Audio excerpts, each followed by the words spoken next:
ہوئے کھاتے کٹوئے تھے. پھر اس میں اعتکاف ہے آخری عشرے میں. ماشاءاللہ مسجدیں اب آباد ہوتی ہیں، اللہ کا شکر ہے. بہت اعتکاف میں بیٹھتے ہیں ماشاءاللہ، جوان بہت ہوتے ہیں، مسائل سیکھے بغیر بیٹھ جاتے ہیں. جب آپ میں سے کوئی بھائی اعتکاف میں بیٹھنا چاہے تو پہلے علماء سے اس کی شرائط پوچھ لے تاکہ 10 دن کی محنت ضائع نہ ہو جائے. اور جب وہ ٹوٹ جاتا ہے تو پھر وہ برکتیں ختم ہو جاتی ہیں. تو جو بھائی اعتکاف میں بیٹھے پہلے ضرور کسی اچھے عالم سے اعتکاف کے مسائل پوچھ لے تاکہ اس کو اپنی محنت کا صلہ تو ملے. صدقہ فطر، روزوں کا صدقہ، یہ ہمارے عام طور پر گندم کے حساب سے دیا جاتا ہے، جو کوئی آج کل 80 روپے 100 روپے بنتا ہے. لیکن ہمارے نبی صدقہ فطر دیا کرتے تھے، یا کھجور کا یا کشمش کا. جو اب میں صاحب وسعت مالدار لوگ ہیں وہ کشمش کا 3 کلو پوچھو بازار میں کیا ہے اس کے مطابق صدقہ فطر دو تو تقریباً ایک آدمی کا 600 700 1000 روپے تک چلا جائے گا. اور ویسے ایک آدمی کا 100 روپے بنتا ہے یا 80 روپے بنتا ہے. اگر اس سے کم آنا چاہتے ہو تو کھجور پہ آ جاؤ، کھجور کے 3 کلو لوگے تو وہ بھی 300-400 ہو جائے گا. لیکن گندم سب سے سستا بنتا ہے. تو جو وسعت رکھتے ہیں میں انہیں کہوں گا اپنے نبی کا طریقہ اختیار کرو. کشمش کا ریٹ لگوا کر، اچھی کشمش کا ریٹ لگوا کر یا درمیانے درجے کی کشمش کا ریٹ لگوا کر اس کے حساب سے آپ غریب کو جا کے یہ پہنچاؤ. عید سے پہلے پہنچاؤ کہ اللہ تعالیٰ ان کے گھر میں بھی خوشی پہنچائے اور اللہ ان کو بھی خوشی عطا فرمائے اور تمہارے رمضان کا صدقہ ہو جائے. میل کچیل جو اس میں روزے میں تھا وہ صاف ہو جائے، پاک ہو جائے. اور جب کسی کے گھر میں وہ پہنچ جاتا ہے تو اس کا روزہ بھی اوپر چلا جاتا ہے. ورنہ اس کے روزے اٹک جاتے ہیں، ہوا میں لٹک جاتے ہیں، اوپر نہیں جاتے. جب تک وہ ادا نہیں کرتا اوپر نہیں جاتے. اور عید سے پہلے دینا ہوتا ہے، عید کے بعد پھر صدقہ فطر نہیں رہتا. آخری بات یہ کہنا چاہتا ہوں بھائیو،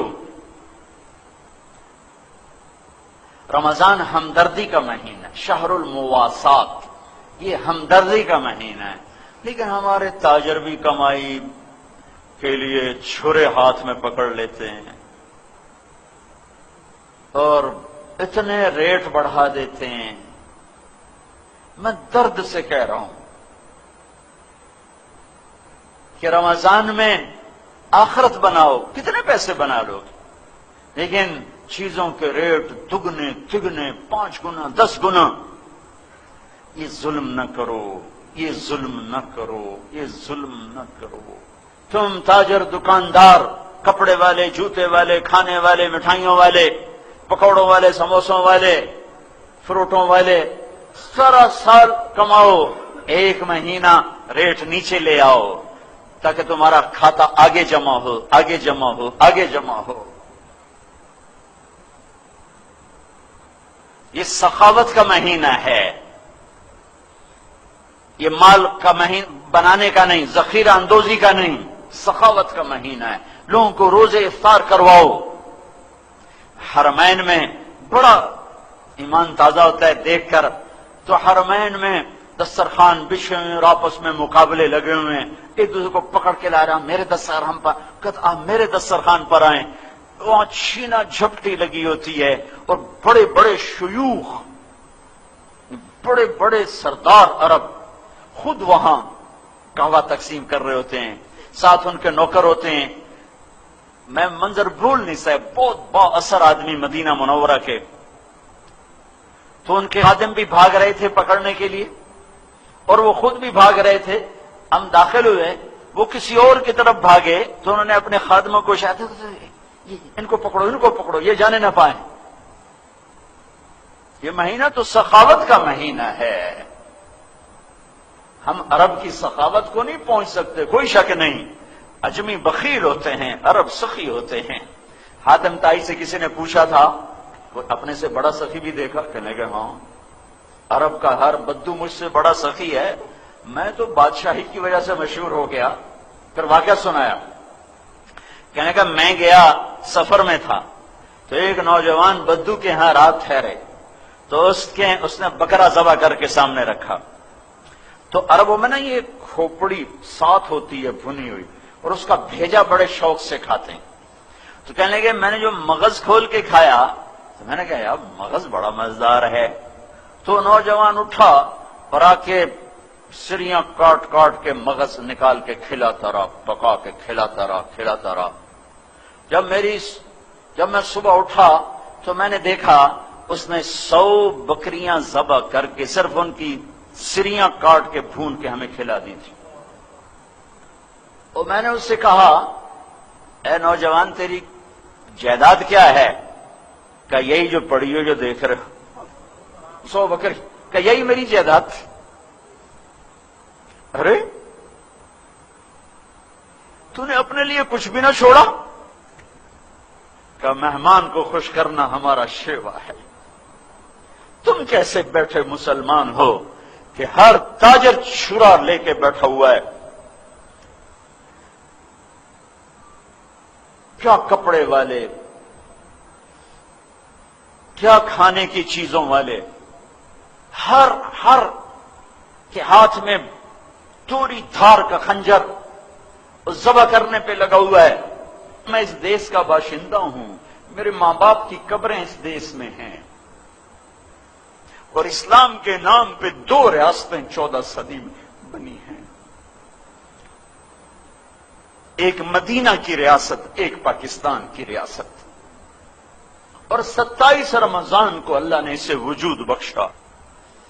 تم صرف اللہ رسول کے مجرم نہیں ہو، تم ان 6 لاکھ کے بھی مجرم ہو جو راوی کی موجوں میں بہہ گئے، جو چناب اور ستلج کی موجوں میں بہہ گئے، جو بیاس کی موجوں میں بہہ گئے، جو کفر کی کرپانوں کا شکار ہو گئے، جو لاکھوں بیٹیوں کی عزتیں لٹ گئیں، لاکھوں بچوں کی گردنیں کٹ گئیں۔ تمہیں ان کے سامنے جواب دینا ہوگا۔ اللہ رسول کی باری تو بعد میں آئے گی۔ میرے والد صاحب کے دوست تھے مہاجر، ہم تو لوکل ہیں، ہم نے یہ دکھ نہیں دیکھا۔ وہ ابا جی کو بتا رہے تھے، میں سن رہا تھا کہ یہ جلندھر سے بھاگا، خاندان سارا کٹ گیا، اکیلی جان لے کے بھاگا، لاہور کا رخ تھا، رات کو چلتا تھا، دن میں کماد میں چھپ جاتا تھا، ستمبر کا مہینہ تھا، اتنا تھا کسی طرح پاکستان پہنچوں، تو چلتے چلتے چلتے چلتے پتہ چلا میں دریائے ستلج پہ جا نکلا، لاہور کو ڈھونڈتے ڈھونڈتے ستلج پاول نگر کی طرف، تو اب سامنے بپھرا دریا، پیچھے کرپانیں تلواریں۔ میں نے کہا 2 موتیں یقینی ہیں، یا پیچھے کرپان ہے یا آگے دریا ہے پانی کی۔ تو میں نے کہا پانی میں مرنا آسان ہے، تیرنا نہیں آتا تھا، میں نے کہا پانی میں مر جاؤں آسان ہے، یہ ذبح ہونا مشکل ہے۔ تو میں نے کہا چلو ڈوبتے کو تنکے کا سہارا۔ اب یہ میرے ابا جی کو سنا رہے، میں بیٹھا سن رہا ہوں، ڈیرے میں بیٹھا ہوں۔ کہا مجھے ایک لکڑی مل گئی بڑی ساری، تو میں نے اس کو اٹھایا، میں نے اسے پانی میں ڈالا، میں نے کہا یا اللہ میری زندگی ہے تو پار لگا دے۔ تو اس لکڑی کے سہارے میں نے پانی میں چلنا شروع کیا۔ کہا میں تھوڑا سا پانی میں گیا، میں نے دیکھا دریائے ستلج لاشوں سے بھرا بہہ رہا تھا، لاشیں پانی کے اوپر چھا گئی تھیں۔ وہ پوچھیں گے نہیں کہ اس لیے پاکستان بنایا تھا کہ زنا کے اڈے قائم ہو، شراب کی بھٹیاں چلے، قتل و غارت کے بازار گرم ہو۔ دوڑ لگاؤ، مسجدوں کی دوڑ لگاؤ، اللہ کے عرش پہلے آسمان پہ آ جاتا ہے، اور ایک فرشتہ اعلان کا یا باغ الخیر اقبل و ابشر، ارے بھلائی کے چاہنے والے تجھے مبارک ہو، آگے بڑھ آگے بڑھ۔ اور دوسرا فرشتے کہتا ہے یا باغ الشر اقصر، اے برائی کے کرنے والے اب بس کر، اب بس کر، اب بس کر۔ اور اللہ تعالیٰ کا اعلان ہوتا ہے کوئی بخشش چاہنے والا، ہے کوئی معافی مانگنے والا، ہے کوئی جنت کا طلبگار، ہے کوئی جو مجھ سے آ کے مانگے اور میں اس کو عطا کروں۔ عرش پہلے آسمان پہ رہتا ہے، 29 کی رات تک عرش پہلے آسمان پر رہتا ہے۔ 20 تراویح پڑھا کرو، ہر سجدے پہ 1500، 40 سجدوں پہ 60,000، سال میں 1 دفعہ ہے۔ تھوڑی سی اپنے دنیا کے کام تھوڑے کر لو، مختصر کر لو، تاکہ رات کے قیام کے لیے تمہارے پاس ٹائم ہو، تمہارے بشاشت ہو، بیمار ہے کوئی بات نہیں، معذور ہے کوئی بات نہیں، سفر پر ہے ٹھیک ہے چھوڑ دے، لیکن گھر پر ہے اور 8 پڑھ کے جا رہا ہے 10 پڑھ کے جا رہا ہے، اپنا نقصان کر کے کیوں جا رہا ہے؟ پھر دوبارہ پتہ نہیں رمضان آئے گا کہ نہیں آئے گا۔ اللہ تعالیٰ نے رمضان کے مہینہ روزے کے لیے رکھا اور اس مہینے کا نام خود تجویز کیا، رمضان۔ چونکہ اللہ نے قرآن تو پڑھا جب زمین آسمان بھی نہیں بنے تھے، اور وقت بنا، ٹائم بنا، مہینے بنے جب زمین بنی، اور اللہ نے اس سے پہلے ہی قرآن کی تلاوت فرمائی، اس میں تھا شہر رمضان الذی انزل فیہ القرآن، یہ رمضان کا مہینہ جس میں قرآن اتارا۔ سارا آسمانی علم رمضان میں آیا ہے۔ ابراہیم علیہ السلام پر جو چھوٹی کتابیں آئیں یکم رمضان،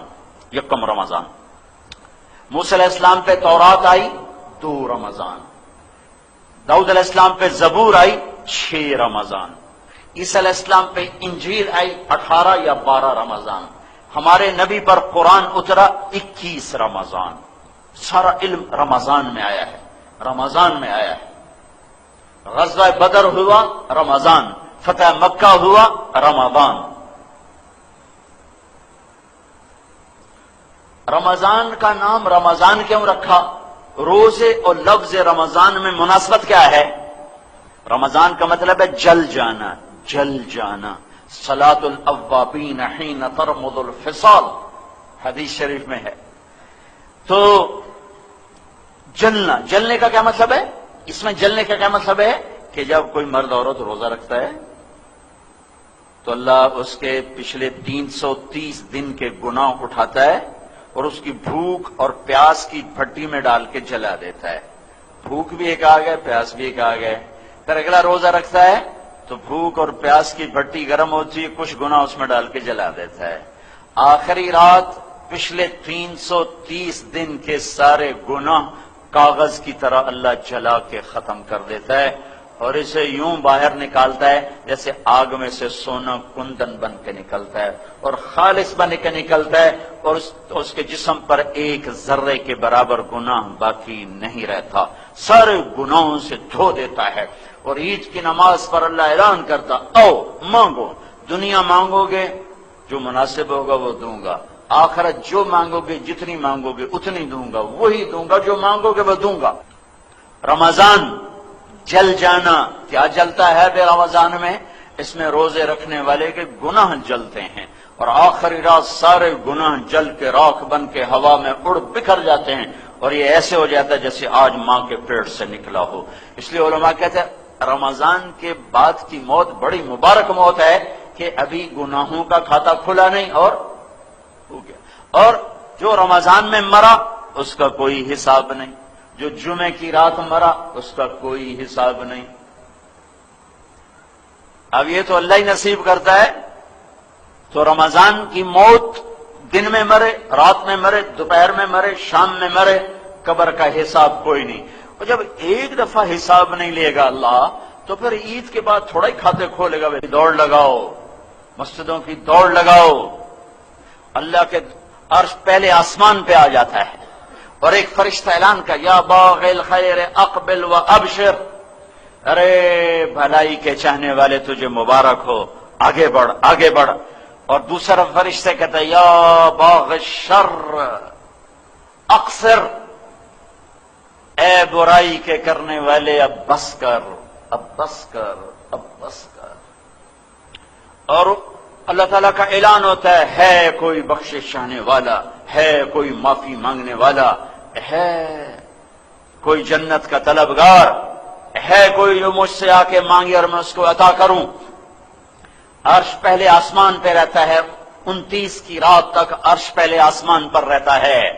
20 تراویح پڑھا کرو، ہر سجدے پہ 1500، 40 سجدوں پہ 60,000، سال میں ایک دفعہ ہے۔ تھوڑی سی ہے، اپنے دنیا کے کام تھوڑے کر لو، مختصر کر لو، تاکہ رات کے قیام کے لیے تمہارے پاس ٹائم ہو، تمہارے بشاشت ہو، بیمار ہے کوئی بات نہیں،